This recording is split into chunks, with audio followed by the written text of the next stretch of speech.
this book is an old favourite of mine, Billy Liar by Keith Waterhouse, and it was published in 1959. It was also made into a film in 1963 with Tom Courtenay and Julie Christie in the main roles. They're here on the cover.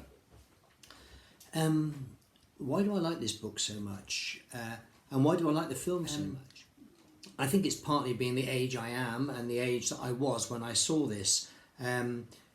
Billy Liar, Billy Fisher's his real name, he's living in a Yorkshire town, and he's not really going anywhere with his life. He's got a rather lowly clerical job in a local undertaker's office, but he's got big dreams. He lives in this fantasy world of a country he's created for himself, where he's a suave, intellectual and military hero.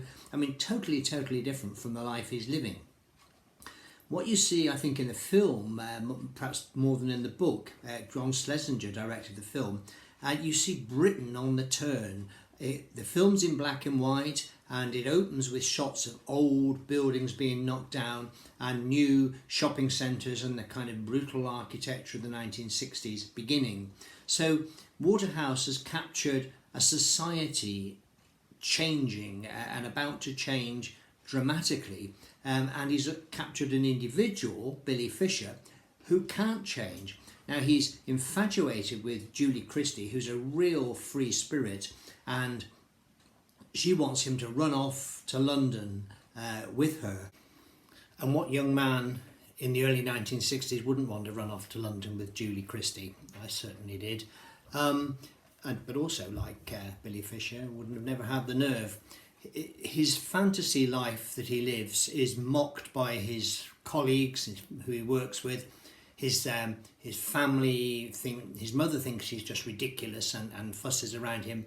His father, who's played brilliantly by Wilfred Pickles in the film, is very scathing about his son, and says things like, "If that's what they teach you at grammar school, I'm glad I'm bloody ignorant." And in that character and the interaction between Billy Fisher and his dad, you also see the kind of changes in society with an increasing social mobility, where Billy has gone off to the grammar school and he's moving away from his working class family, and that gulf is opening up. Again, a phenomena that was increasingly in common in Britain at that time. So it's a wonderful social history, I think, of a certain aspect of society that resonates strongly with me. But it's also funny and it's also tragic. Now, I've tried to interest friends and family in the film, and by and large, they kind of don't react that fondly to it. And one of the things that people have said to me about the film is they watch it with a sense of growing dread, knowing that it's all going to go wrong for Billy Fisher, that he's just not up to the kind of challenges that he sets himself and that the fantasy world he lives in.